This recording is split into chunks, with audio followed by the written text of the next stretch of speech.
Before I got into the band, I eagerly followed the musicians around or watched them practice in the town hall or outdoor. I even asked my friend to walk along the way. We baked potlies and shook plastic bottles with sand and milk from cans filled with pebbles. We made noises slowly. Little by little, they all got tired of following me around. I know it was time to try out the real deal. I did a few auditions. The first time was a disaster. I couldn't get my breath and I started to cry. I just want to run home, but the leader was very understanding.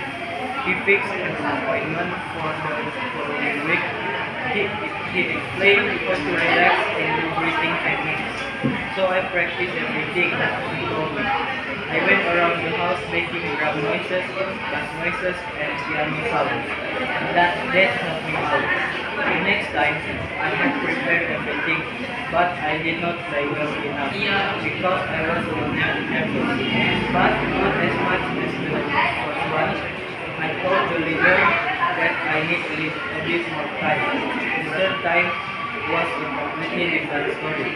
I enjoyed it.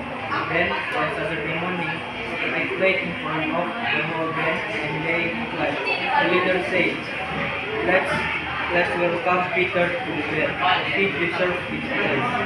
I was just so happy and I was very proud of myself. He gave me the pension.